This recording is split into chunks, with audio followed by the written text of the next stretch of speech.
మంచిర్యాల వెళ్దాం. మంచిర్యాలలో ఆసిఫాబాద్ పట్టణ ప్రజల కళ నెరవేరిందని చెప్పొచ్చు. ఒక రకంగా జిల్లా కేంద్ర మేడ్చర్ గ్రామ పంచాయతీ నుంచి మున్సిపాలిటీగా మారింది. అయితే ఆసిఫాబాద్, జనకాపూర్, గొడవెల్లి గ్రామాలను కలిపి ఆసిఫాబాద్ మున్సిపాలిటీగా ఏర్పాటు చేశారు. మున్సిపల్ అడ్మిన్ డైరెక్టర్ దివ్య ఉత్తర్వులను జారీ చేశారు. దీని మీద పూర్తి అప్డేట్స్ మా ప్రతినిధి అందిస్తారు. రైట్. ఎన్నో ఏళ్లుగా ఎదురు చూసినటువంటి ఆసిఫాబాద్ పట్టణ ప్రజల కళ నెరవేరింది. గత ఏళ్ల తరబడి ఆ ఆసిఫాబాద్ మేజర్ గ్రామ పంచాయతీని ఉన్నటువంటి ఆసిఫాబాద్ పట్టణాన్ని మున్సిపాలిటీగా మార్పు చేయాలంటూ ప్రజల నుంచి విన్నతులు వెల్లువచ్చినటువంటి నేపథ్యంలో కాంగ్రెస్ ప్రభుత్వం ఏర్పడిన అనంతరం ఇటు ఆసిఫాబాద్ మేజర్ గ్రామ పంచాయతీని మున్సిపాలిటీగా మార్పు చేస్తూ మున్సిపల్ అడ్మినిస్ట్రేషన్ శాఖ నుంచి ఉత్తర్వులు జారీ అయ్యాయి. మరి దీనికి సంబంధించి కాగజ్నగర్ మున్సిపాలిటీగా కమిషనర్గా ఉన్నటువంటి అంజయ్య గారిని ప్రస్తుతం ఆసిఫాబాద్ మున్సిపల్ కమిషనర్గా నియమించారు. మరి దీనికి సంబంధించినటువంటి కుమ్రంభీం ఆసిఫాబాద్ జిల్లాలోని ఆసిఫాబాద్ మున్సిపల్ కార్యాలయంలో ప్రస్తుతం మనం ఉన్నాం. మనతో పాటు కమిషనర్ అంజయ్య గారు మనతో పాటు ఉన్నారు. మరి దీనికి సంబంధించినటువంటి మున్సిపాలిటీగా మార్పు చెందిన అనంతరం మరి దీనికి సంబంధించినటువంటి కార్యాచరణ ఏ విధంగా ఉండబోతుంది అనే విషయాన్ని ప్రస్తుతం వారిని అడిగి తెలుసుకునే ప్రయత్నం చేద్దాం. సార్ చెప్పండి, మొట్టమొదటిగా ఆసిఫాబాద్ మున్సిపాలిటీగా అభివృద్ధి మార్పు చెందిన తర్వాత మొదటిసారిగా బాధ్యతలు తీసుకున్నారు. మరి మీకు ఏ విధంగా అనిపిస్తుంది? నాకు చాలా సంతోషంగా ఉంది. ఎందుకంటే ఆసిఫాబాద్ మున్సిపాలిటీ ఫస్ట్ కమిషనర్ అయినందుకు నాకు చాలా హ్యాపీగా ఉంది. ఎందుకంటే ఆసిఫాబాద్ నాకు కొంచెం ఎక్స్పీరియన్స్ ఉంది. అందుకు గాను గవర్నమెంట్ నాకు ఈ అవకాశం ఇట్లా నాకు కల్పించింది కాబట్టి ఖచ్చితంగా నేను సంతోషంగానే ఫీల్ అవుతున్నాను.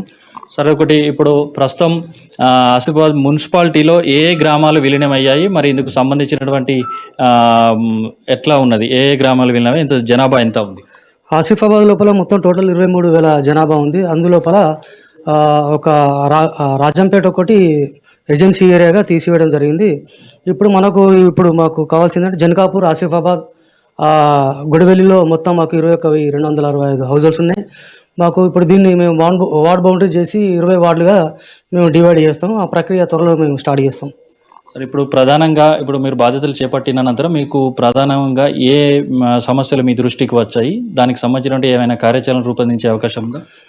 ముఖ్యంగా ఏంటంటే ఇక్కడ పారిశుద్ధ్య సమస్య కొంచెం ఉంటుంది. పారిశుద్ధ్య సమస్య, కొంచెం నీటి సమస్య కొన్ని నా దృష్టికి వస్తున్నాయి. వాటిని కూడా ఎప్పటికప్పుడు చేస్తాం. ఎందుకంటే ఇక్కడ మాకు శానిటేషన్ సిబ్బంది 9 మంది శానిటరీ జవాన్స్ ఉన్నారు. మాకు స్వచ్ఛ ఆటోలు ఒక 8 స్వచ్ఛ ఆటోలు ఉన్నాయి. అలాగే మాకు 4 ట్రాక్టర్లు ఉన్నాయి. ఇది మేము ఉదయం 6 గంటల నుంచి మా శానిటేషన్ వర్క్ స్టార్ట్ చేస్తాం. ఏ సమస్యలు వచ్చినా కానీ డైరెక్ట్ మా ఫోన్ నెంబర్ కానీ ఏది కానీ మా సిబ్బంది దగ్గర ఉంది. పబ్లిక్ ఎవరైనా కానీ మేము నోటీస్ బోర్డు మా పారిశుద్ధ్య సిబ్బంది ఇది పెడతాం. బోర్డు మీద మా సమస్యలు ఉంటే డైరెక్ట్గా మాకు ఫోన్ చేయండి, మీ సమస్యలు మేము పరిష్కరిస్తాం. ఒకటి ముఖ్యంగా ఆసిఫాబాద్ పట్టణంలో ఎక్కువగా ఏజెన్సీ ప్రాంతం నుంచి వచ్చినటువంటి ప్రజలు ఎక్కువ ఉంటారు. మరి దీనికి సంబంధించినటువంటి పార్కింగ్ సమస్య, షాపింగ్ ఏరియాలో పార్కింగ్ సమస్య ఎక్కువగా ఉంది. మరి దానికి సంబంధించిన ఏ విధమైనటువంటి ప్రణాళిక రూపొందించే అవకాశం?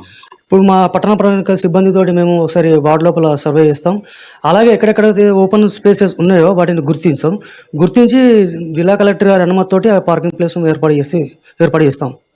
సరే, ఇంకోటి ఇక్కడ ఏదైతే మున్సిపాలిటీగా ఇప్పుడు మార్పు చెందిందో దీనికి సంబంధించిన అభివృద్ధికి ప్రభుత్వం నుంచి ప్రత్యేకమైనటువంటి ఏమైనా నిధులు వచ్చే అవకాశం ఉందా? మరి దానికి సంబంధించిన వచ్చిన నిధులను ఏ విధంగా ఖర్చు చేసేందుకు అవకాశం ఉంది? దానికి సంబంధించిన ప్రణాళికలు ఏ విధంగా రూపొందిస్తున్నారు?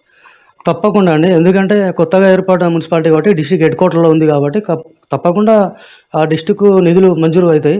ఆ మంజూరు అయిన నిధుల్ని ఒకసారి మేము ఒకసారి సర్వే చేస్తాం. అసలు ఎక్కడెక్కడ ఏ ప్రాబ్లమ్స్ ఉన్నాయో అవన్నీ చూసి దాని ప్రకారంగా ఒక ప్రణాళిక తయారు చేసి ఆ నిధుల్ని మేము ఆ వార్డు లోపల మేము ఖర్చు పెడతాం. మొత్తంగా చూసుకుంటే నూతనంగా ఏర్పడినటువంటి మున్సిపాలిటీకి సంబంధించినటువంటి ప్రత్యేక నిధులు కానీ ఏవైతే ప్రభుత్వం నుంచి మంజూరైనటువంటి నిధులు ఏవైతే ఉన్నాయో వాటిని సంబంధించి మున్సిపాలిటీని అభివృద్ధి చేసేందుకు కేటాయిస్తామని అధికారులతోటి సమన్వయంతో పారిశుద్ధ్య సమస్యలే కావచ్చు, ఇటు పార్కింగ్ సమస్యలే కావచ్చు, పట్టణ ప్రాంతంలో ఉన్నటువంటి ప్రధాన సమస్యలన్నీ కూడా మేము అధికారుల సమన్వయంతో సమావేశాలు నిర్వహించి పట్టణ ప్రజల నుంచి కూడా ఏవైతే సమస్యలు ఉన్నాయో వారి అడిగి తెలుసుకొని పూర్తి స్థాయిలో మున్సిపాలిటీ అభివృద్ధికి తోడ్పడతానని చెప్పేసి కమిషనర్ గారు తెలుపుతున్న పరిస్థితి ఇక్కడ ఉంది. కెమెరా పర్సన్ దత్తాతో నరేష్.